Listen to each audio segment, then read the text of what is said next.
Então, nessa ação penal 503, 65, 28 23, depoimento do delegado Igor Romário de Paula.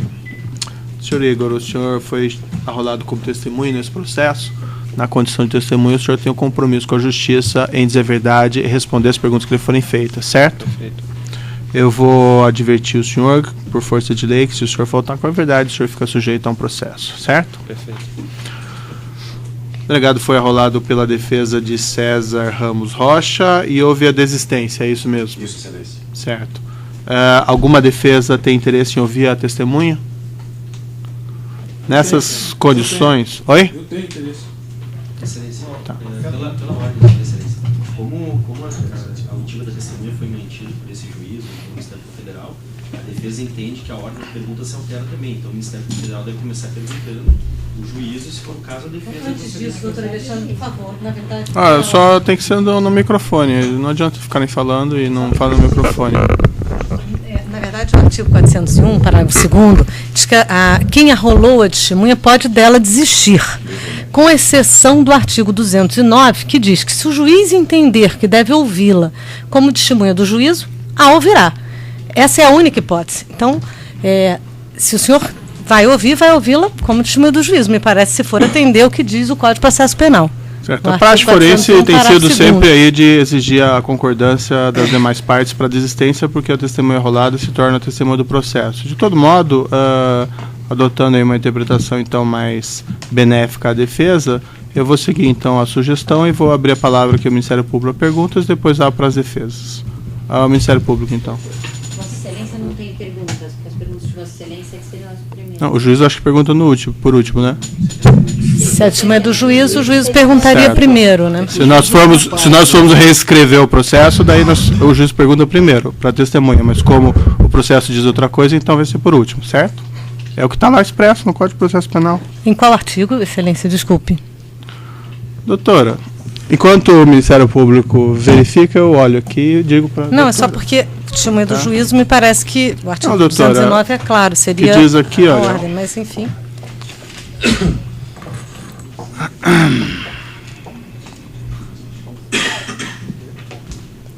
A defesa não se opõe, doutor, a ouvir, é só uma questão Não, de é tão de ridículo ordem, que né? eu Claro. vou ler aqui o artigo.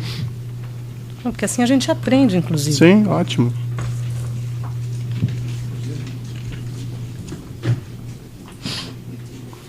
Artigo 212, parágrafo único. Sobre os pontos não esclarecidos, o juiz poderá complementar a inquirição. Certo? Querem dar uma olhada no código? Não, claro, o Então, tá juízo bom. poderá... Então, o Ministério Público mas não pergunta. é esse artigo que se aplica, silêncio, só Tá com bom, todas as doutora. vênias. Tá bom, doutor. Depois a gente consiga. Então passa aí o Ministério Público. Boa tarde. Boa tarde. E, por favor, eu queria que o senhor esclarecesse, primeiro fizesse um relato geral e depois eu vou aprofundar alguns aspectos, no que toca à apreensão ou à identificação de um aparelho de escuta na carceragem da Polícia Federal que aconteceu em março, ou teria acontecido em março do ano passado. O que o senhor tem conhecimento?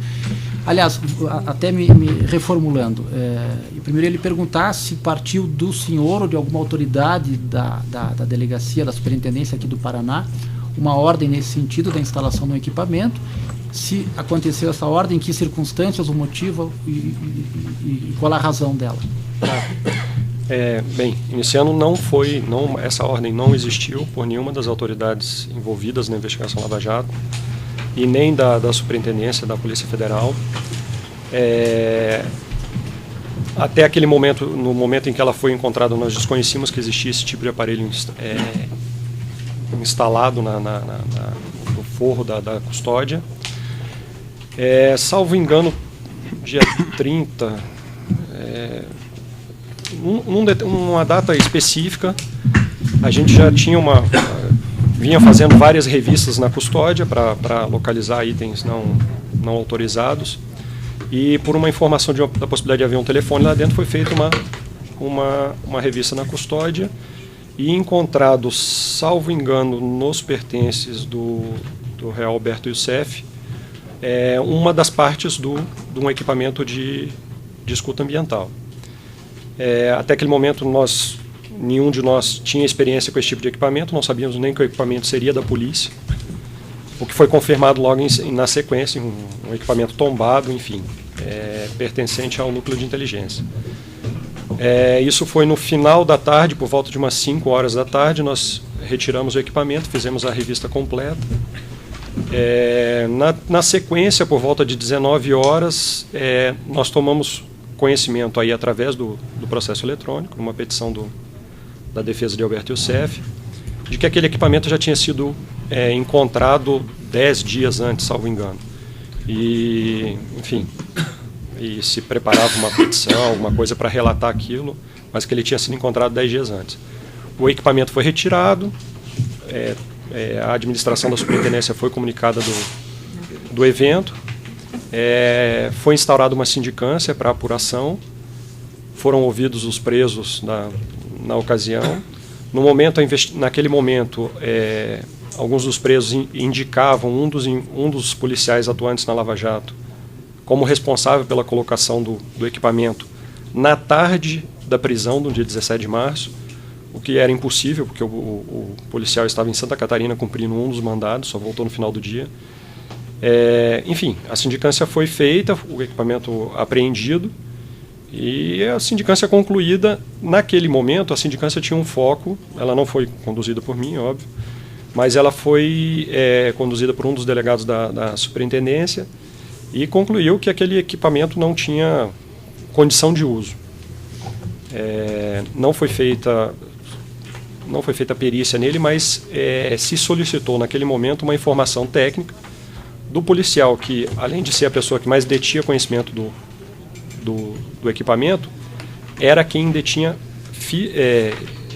unicamente a posse daqueles equipamentos. Aqueles equipamentos ficavam exclusivamente com a APF da Almei, e fez aquela informação dizendo que ele não tinha condições de uso.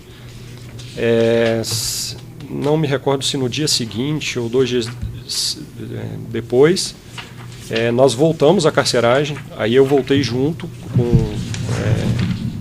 o próprio agente da Almei, para que fosse feita uma nova verificação do forro, para ver se havia algum dispositivo mais instalado, algum vestígio, alguma coisa. Nada foi encontrado. No depoimento seguinte, acho que do Alberto Youssef, uma das partes do equipamento foi entregue. A sindicância foi concluída sem mais nada para nenhuma providência ser tomada, né?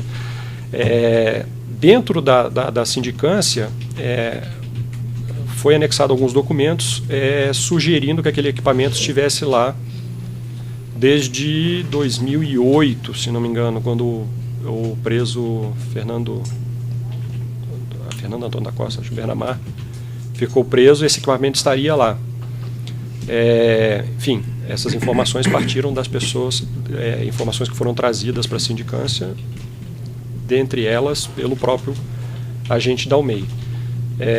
Enfim, eu sei que a sindicância foi concluída. Hoje há outros procedimentos em curso na corregedoria para apurar se houve alguma irregularidade nessa sindicância, e se esse equipamento era realmente o que estava lá desde então, ou se ele teria sido trocado. Enfim, aí sobre esses procedimentos eu não tenho conhecimento, que são todos na Corregedoria Geral. Né? Tá. Por favor, quanto ao equipamento em si, o senhor disse que foi juntado ao procedimento da Corregedoria uma informação de que ele não era operacional, de que ele não funcionava.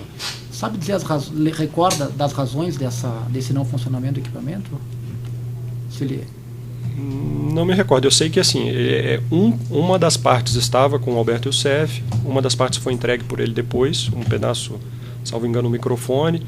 Faltavam fiação, mas era efetivamente um equipamento de transmissão, né? Um equipamento que precisava ser acionado remotamente para gravar. E esse acesso remoto era feito a partir do núcleo de inteligência. Tá. E o senhor recebeu cópias das gravações que podem ter sido realizadas, ou sabe da existência dessas gravações? Não tenho conhecimento. Tá. E ao tomar conhecimento da existência desse equipamento e mesmo a partir da sindicância, foram tomadas algumas providências administrativas para tentar esclarecer um pouco mais a situação, ou ficou só no âmbito desse procedimento? Porque eu imagino que a carceragem ela tem um responsável. Sim. Né? O próprio NIP tem um responsável também. Internamente você tentou conversar com as pessoas, tentar esclarecer? A intenção foi que se esclarecesse tudo dentro da sindicância. O que houve na sequência, alguns dias depois, acabou se optando por um procedimento diferente de mudar a equipe de segurança da custódia, e ela passou a ser feita por agentes penitenciários. E, bem, isso vem sendo mantido até hoje. Em princípio, a apuração com relação a isso foi feita somente na sindicância. Tá. E o senhor mencionou também que o agente apontado como sendo o responsável pela instalação do equipamento não estava no dia... Como é que é? Você pode explicar um pouco melhor? Sim. Estaria em missão?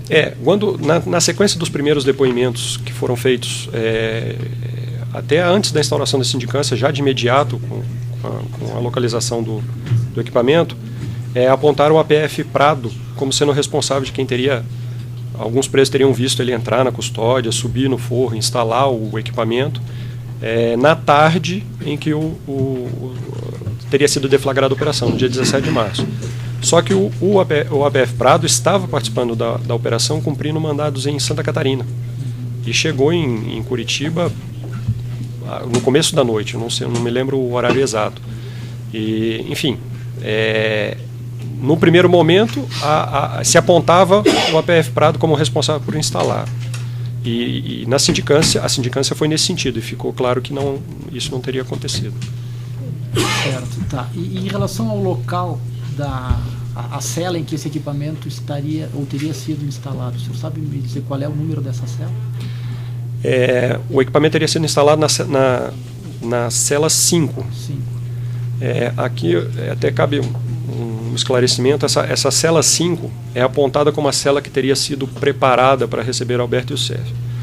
Alberto Youssef chegou na custódia e foi para a ala oposta. Ele ficou preso num corredor diferente na cela 2. Nós temos os registros da custódia e tudo. Ele permaneceu alguns dias na outra cela, e depois de 4 ou 5 dias ele passou para outra cela, aí sim para a cela número 5. Há também um questionamento que nós teríamos instalado isso para ouvir as conversas entre Paulo Roberto Costa e Alberto Youssef para confrontá-los em interrogatórios.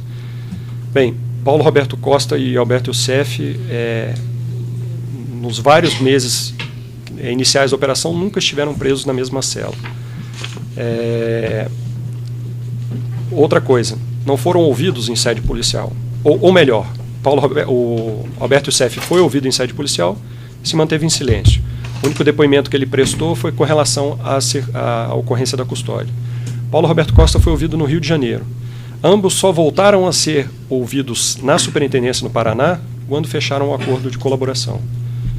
Então não faz muito sentido. Uma escuta que é encontrada 10 dias que já estava danificada. Acho seria meio incoerente se nós estivéssemos realmente ouvindo, não ter tomado nenhuma providência. Tá.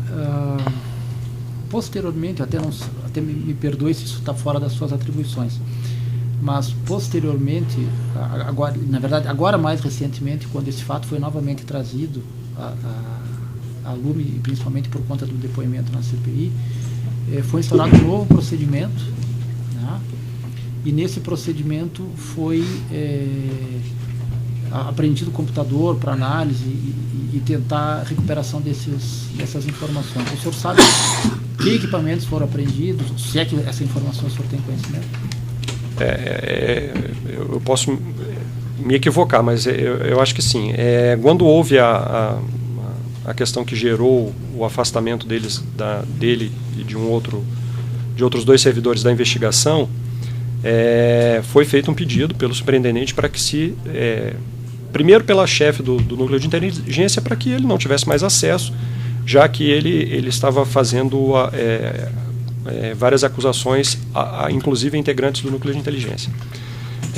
E, ao mesmo tempo, um pedido do superintendente, e aí um pedido também que partiu da Corregedoria, porque isso foi de imediato informado à Corregedoria Geral em Brasília, para que se preservasse os equipamentos todos utilizados por ele no ambiente de trabalho. Eu sei que a comissão, num primeiro momento, entendeu que era, depois de conversar com ele, entendeu que era necessário só apreender o computador de mesa dele, o principal que ele usava, e não viu interesse em aprender um notebook que ele usava para o trabalho. Mas isso já no dia seguinte, ou 2 dias depois, todos os equipamentos foram preservados, inclusive todos os dispositivos da mesa. A mesa não foi tocada até que se definisse. E na sequência, 2, 3 dias depois, o computador, também notebook dele, foi encaminhado para a corregedoria para avaliação e perícia. Né? Tá. Só mais um esclarecimento. Em relação a quando é feito um trabalho de escuta ou de monitoramento ou alguma diligência que envolve identificação de alvos ou de pessoas, de locais, enfim, como é que se dá o resultado disso? O agente encarregado dessa diligência, ele passa essa informação verbalmente, leva num papel, numa pendrive, ou ele faz um relatório por escrito, registra esses relatórios? Como é o funcionamento normal? Dependendo de um caso ou outro, pode ser um relatório de inteligência ou uma informação policial, uma informação para ser usada num inquérito policial, mas assim, esse tipo de diligência ele não é feito sem ser documentado. Então, o pedido é feito, via de regra, através, inclusive, até de ordem de missão policial, e isso demanda, vamos supor que realmente houvesse necessidade de fazer uma escuta ambiental. A mídia, com todos os áudios, o relatório do analista, com o que achou relevante e as suas conclusões. Não existe hipótese de um tipo de diligência ser feito informalmente e o resultado ser só passado ou verbalmente ou só entrega de um material sem nenhuma documentação. Isso não é feito. Bom, acho que era da minha parte do Ministério Público era isso. Obrigado. A série de acusação tem perguntas? As defesas não têm A perguntas? defesa de César Ramos, por coerência, não tem nada a perguntar.